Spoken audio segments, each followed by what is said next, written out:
Hi there, this is Michael Gordon, and I'm here to help you actually make a lot of money. This video is about what do you do if you have $1,000 and you want to learn how to invest. Well, one of the most important things to do is to make sure that you do not have any more credit card debt. A lot of people actually have credit card debt and they still are interested in investing. But I'm here to say first pay off the credit card debt. The credit card interest rates are anywhere from 14 to 22%. And this is really a very hard return for you to make in the stock market. In fact, it's actually considered really rare to make that kind of return, especially through an index fund. Most index funds actually deliver anywhere from 8 to 10%, and the interest rates are significantly higher than that. On the low end, they're 14%. So you actually will find that you're beating the market by paying off your credit card debt first, and you would actually make significant progress in the future if you smash the like button and subscribe. Actually, just kidding, but yes, keep. It definitely will help the Google algorithm if you hit the like button and subscribe. Okay, let's get back to it. So yeah, it's very important to actually pay down the debt because debt is like a form of negative investing. It's actually taking money away from you. Slowly, you're just paying off the banks, giving them your hard-earned money. And that's really not a good idea, actually, because long term it just will really push you further and further behind, especially because you're paying the compounding interest rather than benefiting from it. So first thing of all, pay off the debt. There's some people like Dave Ramsey, I can't even say his name. He recommends paying off basically the account balance at smallest first because he thinks that you get a psychological benefit by paying that off. I actually think it's best to pay off the highest interest rate first because you want to get rid of that as soon as possible. And so yeah, for the most part, the most important thing is you're going to have to really have almost a starvation diet, minimal spending, and just get rid of that debt because that's going to be the first step before you even think about investing. Okay, so once debt is taken care of, the most important thing is where do we put this money? And we should first actually even ask, why do we even want to invest, period? I mean, this is good money. Why do I need to invest it? I'm happy with it. Well, there are two reasons why. As you know, there's a thing called inflation, which means that every single year prices go up. So the coffee that you thought you could buy for $1.50 maybe 10 years ago, it's now almost $2 or $3, even $5, depends on the location where you're buying it. And this is actually a process that's never going to really stop. Your money is slowly becoming less and less valuable. And so if you want to actually stay on top of that and actually be one step ahead of inflation, there's no other way around it other than investing. Basically, you're putting your money into owning many companies around the U.S. That are really good at actually generating that are profitable industries. I mean, companies like Starbucks, Microsoft, things like that, ExxonMobil. So there's an easy way to do this. It's called index investing. Basically, it's a way of placing your money broadly around the whole economy. You're like, take my money. I want to own the public companies in the United States, and you could do this with this. And as a result of that, you're pretty much avoiding the issues of inflation because instead of just having a stagnant dollar, you have a stake in American companies that slowly over time become more valuable, and as a result, you become richer too. Now, one way to do this is with a company called Vanguard. They are really the leader in providing you with very low-cost ways of investing. And one, like as an example, I believe to invest in the S&P, it's only 0.03% is the annual fee. That means that with $1,000, it's only going to cost you 30 cents. That's right, 30 cents. But Michael, that can't be. It has to be a scam.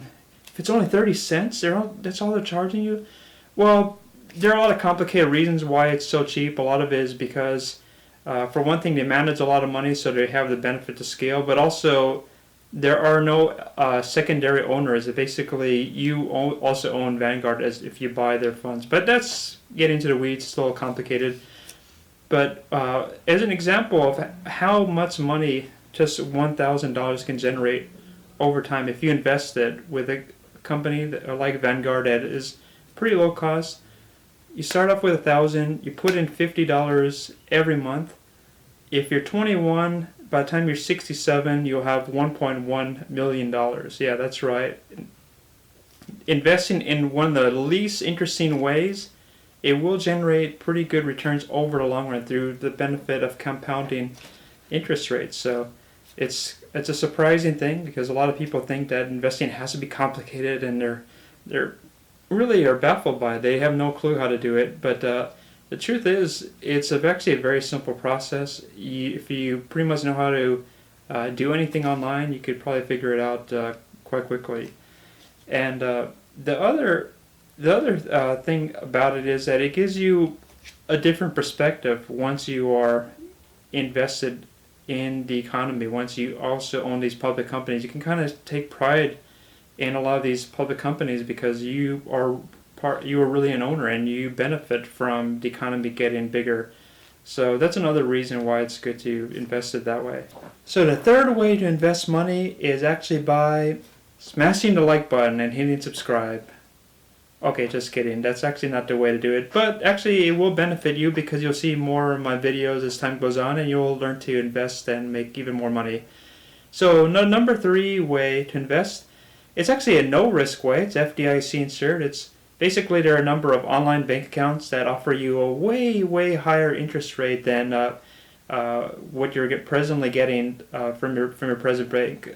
What I recommend is American Express Bank. Very, very good bank. It's FDIC insured up to $250,000, $250,000, and I think at the moment it's paying 2.1%, but that could change at any moment.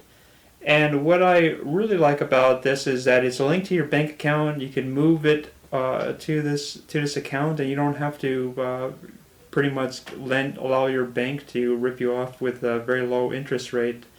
So this is one way of doing things. I know that some of you're afraid of the market. Market's so scary. Why are you encouraging me to invest in the stock market when it's going to crash? Well, the truth is, it is true that the markets do occasionally crash, and I would say most of the time people are actually even worried about a crash. I mean, every headline is always about the concern about the crash. But the truth is, if you're always worried about the crash and never invested, you're actually going to get way worse results long term. Because your portfolio will not even match the rate of inflation. If we look at the chart of the S&P long term, we can see that every crash definitely results in a rebound and eventually leads to all-time highs. Now, it's true there are people who time the market. In fact, I time the market, but it's not for everybody because you have to focus on the market every single day if you're going to do that. The vast majority of people do benefit from having a more passive mindset in terms of where the markets are headed. Now there is a caveat. There actually are true examples of people who have invested in the market long term and have lost money. For instance, in Japan, people who invested at the very top of the market still have not made their money back or have not even generated a profit, and I think it's more than 20 years. So there are examples of time periods where you might invest at the top of the market, and as a result, you still may lose money. So it's best to talk with a financial advisor, make sure you understand your risk tolerance, and to see if that is the right right investment for you. Now, the last one that you might consider is as a form of investing is something extremely speculative, but don't put all of your money into it. Instead, put a portion of your money into it. Something like Bitcoin. Don't put a lot of your money. Maybe put 3 to 5%. Now, let's say Bitcoin explodes higher or something of that sort. That may really benefit you dramatically, but it's also important to realize that there's also a risk that this investment may go to zero, may even be likely to go to zero. So it actually would be a good idea to put a very small percentage of your portfolio into something like Bitcoin, just to have a small amount, see if it goes up dramatically, but to be cautious at the same time.